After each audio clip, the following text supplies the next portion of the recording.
What's cracking, everybody? XehrFelrose here, bringing you some Pokemon Go Battle League content. Today's video, we're taking a little bit of a different tour through a team that I've played in the Ultra League here, with Complete Form Zygarde in the Open Ultra League. This team came to me from one of my Patreons who also has a Zygarde that went ahead and just played this team. Let me know, hey, I did really well with this team. Why don't you try it out? I tried it out. Steelix on the save swap, very strong at getting out those answers to Zygarde, Poliwraths and things of the sort. And then Zygarde being very, very bulky in this meta. I'm going to start because this is going to be kind of a bit of a long battles here, but they're good battles, I promise. So, and I want you guys to understand, I had a really good beginning run with this team, and then Zygarde it's so like the truth about Zygarde, right? That's why you clicked on the video, because you want to know the truth, right? In Ultra League, it's a very bulky, very slow Pokemon. So it really is only going to thrive on good matchups or like in ones that the opponent doesn't have the ability to just delete you, right? Like Blizzard or Ice damage is really not that great for Zygarde. So I'm sure I may have misplayed some games as well, as I really haven't used my Zygarde too much. After I got it, you know, probably it was like right over Christmas break. I was able to get the cells completed. Thankfully, I do have some drivable routes within a reasonable distance that I was able to take advantage of in order to get my cells. So, but my Zygarde, I mean, the IVs suck. Let's be honest. Look at it. 14, 14, 10. Eventually, I'd like to bump it up to the Ultra League, okay? But Zygarde is just, it's super bulky, and that's what you always like in Pokemon Go, right? In PvP, we always want bulky Pokemon. That's how it always is. But Zygarde is just a slow and just very, like, difficult Pokemon to manage in the current meta, I think. Very often when I try to, and I've been trying on and off for almost over a month now to try and get a good team that does consistently well, but what ends up happening is I go like 3-2, 2-3, 3-2, 2-3, 4-1, 1-4. It just, I keep bouncing back and forth and I can't get anything consistent. And just like this game against Lantern, Zygarde's going to thrive in its good matchups and do bad in its bad matchups. So while it seems like Zygarde is like this broken thing that's only like it's like this thing that people are just going to use to win games, I feel like that couldn't be farther from the truth, because, you know, it is very bulky and it's very strong, and I will definitely concede that point. But it doesn't have the ability to counter a lot of the things that you want it to counter, right? Registeel, gonna be a bit difficult because it's got Dragon Tail, and Dragon Tail's not quick by any means. You give Zygarde, like, Mud Shot or something to get to those charge moves quicker, I guarantee you it's gonna be a lot more impactful. But right now, Zygarde is really a Pokemon that thrives on getting a farm down in a good matchup and then unleashing its energy after the fact. So, but Steelix is here, and Steelix is doing things with Psychic Fangs and Crunch. And the reason why we switched this up is because Poliwrath, first of all. I'm going to stop getting good leads here in a little while. This first 5-0 was like all good leads. It was like 6-0, 7-0 that I started this team off with. So it's a good team. And if you don't have Zygarde, which obviously I don't expect a lot of people to have Zygarde. It's just some people are just like, whatever, it's too much, I don't want to deal with it. Zygarde can be replaced with Giratina Altered on this team and still do fairly well. And I think that might not even be a bad thing, right?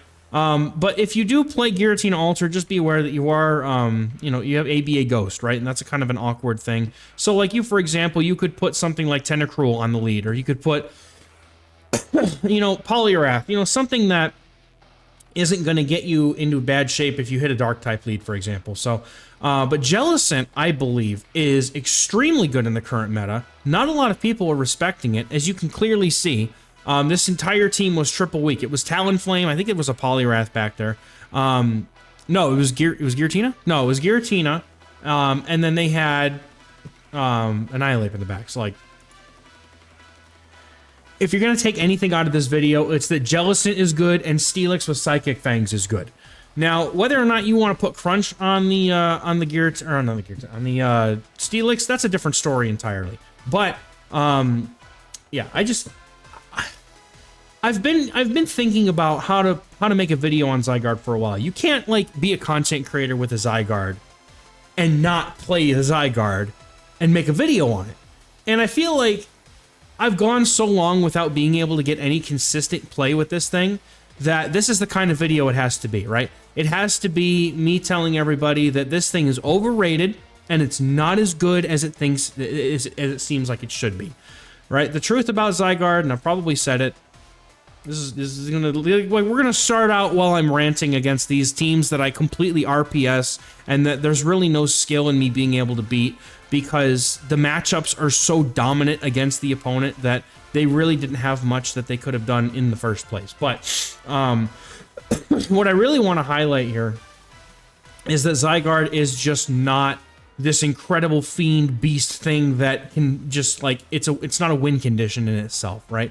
It does require to be put in positions where it can get a farm down and it can safely get a lot of damage off with those charge moves, and it's going to take shield, or, you know, like, if you basically need to be able to, like, get a farm down and then land the earthquake against, like, Tentacruel or something. Like, in the Tentacruel matchup, it's always difficult because most of them are running freaking Blizzard, and Blizzard does completely one-shot Zygarde, by the way. So yeah, anyway, in this game here, we get a Greedent, and I know that they are just going to go Body Slam, and they actually do go Crunch, and then, of course, as is my luck, immediately going to get the debuff. But I actually caught here that as soon as I spent that shield, I figured my opponent was going to immediately swap to try and get my second shield with an Icy Wind. So I kind of read that situation, and that's why I swapped in Jellicent. So that was a gut call on my part. And this team is on a VOD in the stream if you want to go check out the full experience with the Zygarde team. I don't remember. I think it was on the... I believe it was on the Friday. It was the Friday stream when I said I don't want to play Ultra League anymore because these games are too long. And that's the other thing, too. I don't think I've gone to as many timeout games as I have with this team. It was like Zygarde, you know, I used to run it with Tentacruel, Zygarde, Giratina. That was one version that I was playing. Where Giratina was the safe swap. This team, we're using Steelix on the safe swap. My hair is doing some frizzy stuff today, huh? Anyway, the opponent does concede. They just don't want to deal with Zygarde. I don't blame them. Like, Zygarde's one of those things where it's like you see it and you just like, why do you have to do this to me? And I'm sure that my opponents probably felt much the same way. Now, in this particular game, my opponent gets some lag in the beginning. I can't tell if it's Niantic's fault or if they maybe weren't looking at their phone when the game started. I've had it happen to me too. So they don't get the free, Dragon Tail through on that sneak like they're supposed to. But I am going to be able to get some more surfs here, and I still outpace it. Like, this is a good matchup regardless. My opponent makes a very, very nice catch on their Tentacruel here, and what I do here is I'm going to build up a little bit more energy. I think I throw a Shadow Ball here because I know I can get to it before they get to their Scald. And I don't want them to get too much energy, but at this point, because they didn't shield, I'm going to come in with Zygarde, and they actually throw immediately to go for the Scald. So I'm fine here, but the reason why I swapped out right away was because I wanted to go, I wanted to keep Jellicent somewhat healthy. Doesn't have to be, you know, perfectly healthy, but just enough to deal with the Pokemon that was in the lead. So, opponent going for Scald, thankfully not getting debuff, but that, I'm going to spend a minute ranting about the Ultra League meta. Ultra League and Great League are the worst they've been in seasons. If any of you tell me you have trouble climbing in either league, all I can say is I completely understand. Because this game, with Scald, and, you know, and especially in Great League, things like Skarmory, and in Ultra League, like just the prevalence of Poliwrath everywhere, this meta has devolved into a coin flip RPS, and it's just not fun. Now, I will take any time I can, however, to dunk on Lantern, because Lantern does not belong in the Ultra League. I don't care what it's ranked on PvPoke. You get this stupid fish out of my Ultra League right now. I don't care. It's not, no, it does not need to be here. Go put it back in the Great League where it belongs. It shouldn't even be there. But that's another reason why the Great League is so RPS, because you have Skarmory and Whiscash and Lantern. Those three Pokemon, no, Lantern is the most, just the biggest offender. Skarmory and Lantern being the two biggest offenders of RPS in the Great League, just causing that to happen. Obviously, you also have like Bastion, Victory Bell, the people playing the toxic teams, which there has been a significantly more of, I've noticed. But the open leagues in this game suck right now, and I'm really kind of upset that Niantic deemed it fit to play. Like, I genuinely feel like they're just like, oh, let's throw something at the wall and hope it sticks, because there's no way that anybody would, you know, be able to enjoy this meta. And I mean, there are some people. There will be some people that do. And good for you. I think that if you find enjoyment in the current meta, then more power to you, but I hate it. I think it's the worst we've ever had it. Good game, get your Lantern out of here, no thanks. At some point, the good leads are going to go away. And this is not that game, but this is actually a game that was a lot closer. So my opponent comes in with Mandibuzz, and the problem now is that without Breaking Swipe, this matchup is much, much worse for the Steelix. Steelix is not going to have a good time here, especially not having Breaking Swipe. And I took off Breaking Swipe because I'm more worried about Poliwrath. And Poliwrath actually, with Psychic Fangs, your matchup with Poliwrath is not that bad. Y'all saw and I think it was in the Great League Remix where Psychic Fang Steelix got really popular. I even did a video on it. And it definitely makes that matchup better when you expect there to be a lot of fighters. So I'm going for that initial defense drop because I want to start doing more damage. I would rather get a guaranteed defense drop than gamble on a crunch debuff. And then after that first debuff, then I can start going for crunches because they're going to do a little bit more damage. The Dragon Tails are going to add up a little bit quicker. Makes this a little bit more manageable for my Steelix here. And I just need to keep this away. But my other worry is if they have another Dark type in the back, which is very possible, which means I need to get switch advantage here. That's really the most important thing. This whole team has a lot of play against Nidoqueen, and I'm not worried about Nidoqueen at all. What I am worried about is getting my Jellicent locked in against some Dark type that it's going to have no play against. So opponent gives up the shield here, as will I, and they're going to go ahead and go for their move on CMP, go for that Dark Pulse, and then they're going to let the Mandibuzz go, which is fine. And it's at this point that I'm considering a timeout game here because of just how long we've been sitting here playing this out. The Steelix Mandibuzz matchup, it takes forever, it's miserable, and it's another reason why Ultra League has become a league that I no longer care to play in, and I don't. Y'all are gonna hear me complaining nonstop and probably turn the video off, and I know the people who like actually agree with me are gonna be like, man, he's right. He's gonna stay here. You're gonna stay here and listen to the video, but I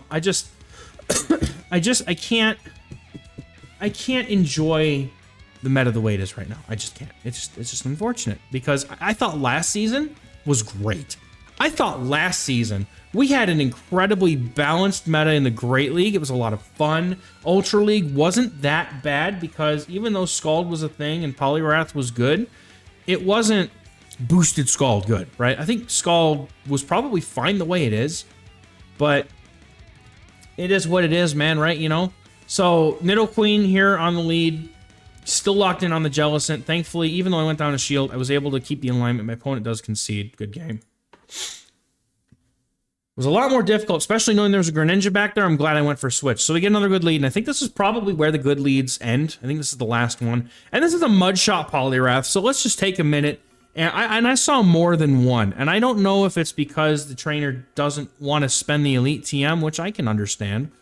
You know, Poliwrath with Mudshot isn't the worst way to run it, but counter is like, it's just so much better. I can't even properly convey just how much better counter is on the Poliwrath. So thanks for coming to my TED Talk. Hopefully I haven't bored you all to death with my endless complaining. There was some analytical things thrown in there, but for the most part we're just sitting through Ultra League matchups that take forever, and you all know how they go. It doesn't matter how many moves this Poliwrath throws, I'm still going to win this matchup regardless of what happens. And if they try to shield, then I may as well shield as well. But because I cannot let anything with Icy Wind near my Zygarde, and I can't let anything with Scald near my Steelix, so I'd probably pivot here. I definitely would, and I pivot into Tapu Fini. Didn't realize they were going to come in with the Tapu Fini, but that's why the trainer didn't swap out of the Poliwrath, because their whole team eats it to Jellicent. So my opponent swaps into Talonflame, and right away you might think this is a bad move by the opponent because Tapu Fini just dumps on Steelix that badly. But the opponent coming in with their Talonflame here actually ends up working out for them very well, because this is going to give them a chance for the Talonflame to do something, right? If it was locked in on the Zygarde, right?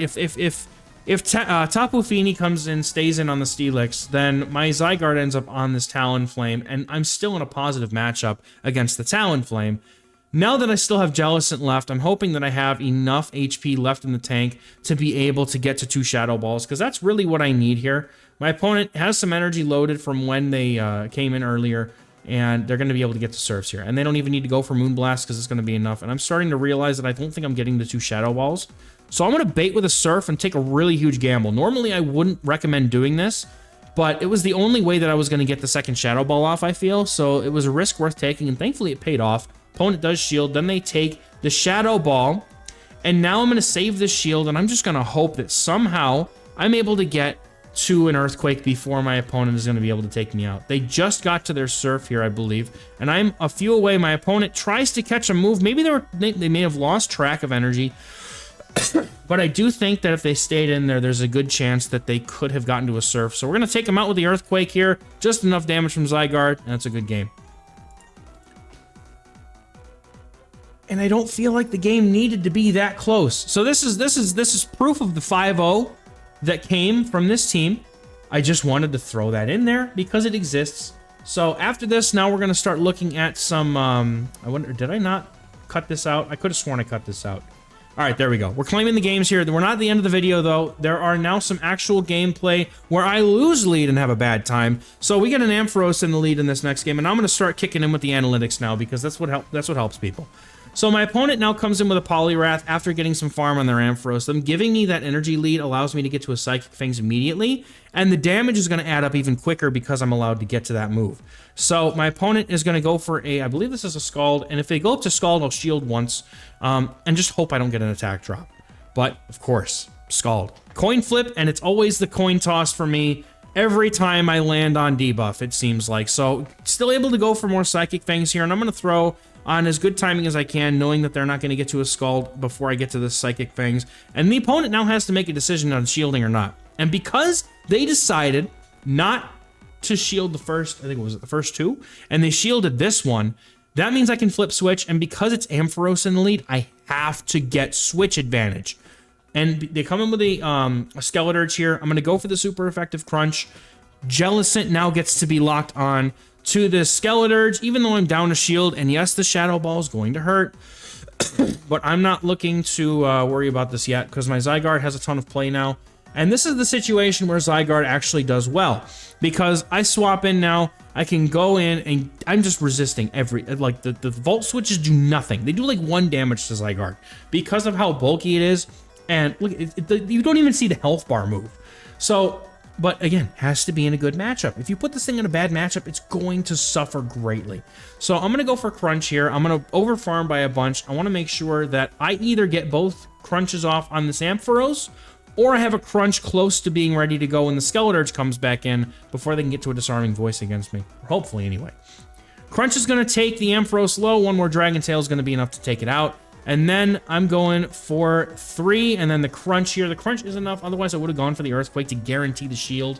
And then Crunch is going to be enough here. I'm going to swap immediately into Jellicent, and because they threw the Incinerate, the Swap, the Hex, and the Surf all come out within the Incinerate timer, and that's going to be a good game here. Well played to the opponent. That was very close. Closer than it looked anyway. That Skeleturge throws some energy, I could be in trouble. So this is a really big issue for this team, is Registeel. So I go immediately into Steelix because Jellicent, while it can live a move, I don't really want it to. What I'm hoping is that the opponent sees Steelix and is like, okay, let me keep the alignment and swap out. But now the opponent comes in with Swampert. They've waited a long while. They've given me energy, and I have Psychic Fangs now. So this is going to be very, it's not bad. I have to basically not take an Earthquake here. That's really it. But what I'd prefer to do here, if I can, not really flip switch, but maybe see if I can use this Swampert as a way to farm down with Jellicent. Opponent did throw a Focus Blast and pretty much dipped out immediately, and now my Steelix is gonna go down. I'm gonna let it go. I'm not investing a second shield. I don't need switch advantage. I need farm. So I'm gonna come in with my Jellicent. I should be able to get to a farm down here before they get to a move. And now I've got an energy lead into the Registeel, which they most likely come back in with. And this seems like a very disadvantageous situation, but what I'm going to do here is I'm going to go for the Surf instead of going for Shadow Ball. Registeels love to shield the first move, especially when they have a shield advantage. And thankfully they do. So what I'm allowed to do now is I'm about to go for energy, and I try to catch a Zap Cannon. And did I succeed? Boy, I hope so, because that's going to feel great. Zap Cannon does nothing, but I get the attack drop, and that feels bad. So my opponent can freely farm up all the way to another move, and they're staying in, and they're going to go for Focus Blast. So I obviously have no choice but to stay in as I'm switch locked here. But I'm going to go past the Earthquake in case the opponent tries to catch. And of course, I go one past the Earthquake, and that's when they catch. Man, it feels so bad when that happens because you always expect it to happen. If my opponent doesn't catch like that, I either hit him with the Earthquake on the Registeel, or I'm able to save crunches for the Scoffagrigus. So because it's such a tank, I'm just going to let this Shadow Ball go here, and I'm going to save the shield for Jellicent and try to win with it. I immediately pop in with Jellicent, and that defense drop, I'm trying to farm down or get as much farm as I can before they get to another Shadow Ball here. I throw the Surf right as they get to their 5th, I believe it was 5 or 6, and then they get to another move. I'm now forced to shield this. However, unfortunately for me, that Registeel has a move, and they come in and immediately throw the Zap Cannon at my Jellicent. I'm telling you, I'm pretty sure this game goes much differently if they don't catch, but they made a very good play, and I respect them for it. That's it. Because I got nothing now. Registeel just lock on downs the whole rest of the team, and that's pretty much it. So, good game to the opponent there. Very well played. We got Alolan Sandslash on the lead, and this thing is a nightmare, okay? This thing is an absolute nightmare. In every team I play with Zygarde, somehow it ends up weak to Alolan Sandslash, and that's because all the things that core well with Zygarde don't do well against Alolan Sandslash. Tentacruel and Jellicent are the two best things in the Ultra League as far as PvPoke is concerned that the Zygarde Complete will core well with. So I was thinking about double baiting here, but now that they get to a move, now I'm definitely going to look to probably go straight for Surf here on this next move. Just because if I get to the Shadow Ball before they get to a move, that's one thing, but because they're going to go, they know they got to win this matchup. There's probably like a Tapu Fini and a Tentacruel back there. It's usually what happens. The opponents usually are running, you know, something that beats fighting that's also able to beat fire. So could be Giratina Altered, or it could be Tentacruel, Golisopod, Tapu Fini, another Jellicent maybe. All of them are very, very likely to be back there. So I'm going to go for Surf here, hoping that's going to be enough. We take out the Alolan Sandslash. That's going to be the worst possible thing that I'm going to have in this team, and the opponent has a Tentacruel. And they also have Poliwrath. Now, if I had shields, this wouldn't be so bad. But there's no more shields involved in this match now. We've used them all up, and I don't know if any of you can see it already, but Zygarde, not going to have a good time if that Tentacruel is running Blizzard, because that's what it's aligned to, and the only way that I could possibly win this, and this is in hindsight, if I can win this is if I don't have a Blizzard land on my Zygarde. Because Zygarde easily is going to be able to get to an Earthquake before the opponent's going to be able to get to, now. I come in with Jellicent here because I was afraid of Zygarde taking an Icy Wind, and I'm trying to get to the Surf, and thankfully I'm able to get to the Surf. But an alternative play that I could have tried to make is just deal with the Icy Wind anyway, and then later try to catch that Blizzard on my Jellicent. I think that was really the only play I had because I almost get to the Earthquake. I don't know if it would have been enough, especially it wouldn't have been. I know it would have been enough. I'm crazy, but we're gonna get it. I don't know my button's not open. Kaboom! That's it. The play that I could have made there was come farm down with the Zygarde, eat the Icy Wind, and try to catch that Blizzard on the Jellicent. So next game here, opponent has an Annihilape in the lead, and they safe swap into a Skuntank, which is, I mean, makes sense. I'm thinking that this could be another version of Poliwrath, Double Dark Poison, where perhaps they have, you know, a Drapion in the back, or some other poison jabbing thing that you know you might see to counter the fairy types, really, because that's one of Annihilape's biggest issues is fairy types. Also to draw out that steel type, right? So whatever they have in the back, probably not a fan of steel types as well. Going for the Trailblaze makes this a very difficult matchup for Steelix because we get very, very close to being taken out. I'm only going to be able to get one move off against the Annihilape, but able to win the zeros here. I can pop off with a Psychic Fangs here, and, you know, go figure. Niantic's great game. The opponent doesn't get the counter through that they're supposed to. And that's going to make it so that they now take an extra Dragon Tail's worth of damage. Not a big deal to me, because obviously I'm glad to have that happen, but in the opponent's favor, not so much. It just seems unfair, right? And I mean, yeah, there's people that'll be like, yeah, we take those. But now we have a Registeel in the back. So this is that thing. I don't know what Skuntank was trying to bait out. Maybe a Swampert or something. Makes sense, right? Annihilate doesn't do super well into those, but I try to catch the Zap Cannon again. Doesn't go great, but we're going to see how much damage Focus Blast does to Zygarde here. It really doesn't do much. You can live 2 Focus Blasts with ease from a Registeel, and now the opponent's going to go for another move. They outpace me, right? They get their Focus Blast as quickly as Zygarde gets to Crunches. That is just awful, in my opinion. Now, in this case, I'm going to go bait. Hopefully I get another shield. My opponent shields up my bait, and now I should be able to go for an Earthquake here. We should still have enough time where the switch clocks are not up. They shouldn't be able to catch. I'm going to be able to get to this Earthquake, and then the opponent does come in with the Annihilate. So I come in with my Jellicent. I figure I'm close enough to the Earthquake that I can put this Registeel down low, and they have to throw a Zap Cannon and farm me down perfectly in order to take me out here. Excuse me. So I'm going to go for the Shadow Ball. Opponent's going to go for the Zap Cannon. Going to have to see if they're able to get here. The Zap Cannon, not quite enough. I don't know if that was an undercharge or not, but 2 Surfs here is enough. I overfarmed by more than I really should have, thinking I would need 2 Shadow Balls after that attack drop. But after I throw that Surf, I see it's more than plenty, and I do throw the second Surf here to take this game. And that's going to be a good game, but I wanted to really showcase what Zygarde does and how it functions. And if you get one in the Ultra League, you know, you can use it. Now, that's not to say that it's bad, period. Obviously, it excels in the Master League. It's the bulkiest thing by far, and has extremely strong play in the Master League. But I feel like in the Ultra League, there's a lot more ice damage. There's a lot more things that do well against Zygarde that it doesn't have as much of a place in the Ultra League as we originally thought. You know, it was overhyped. It was like number 2 or something on PV Poke. And that's really just Sims, right? That's, you know, Registeel. It beats it by baiting with a Crunch. You all saw that. I had to bait in order to beat it. I wasn't getting to 2 Earthquakes, no matter what. I literally would have needed to put down both shields for that to happen. So, I hope you all enjoyed the video. I know it's been a bit of a longer one, but I hope you enjoyed it. Hopefully, maybe if you try this team and another variant of it even, maybe it'll do well for you as well. So, thank you all so much for watching. We'll catch you in the next one, guys. Bye-bye.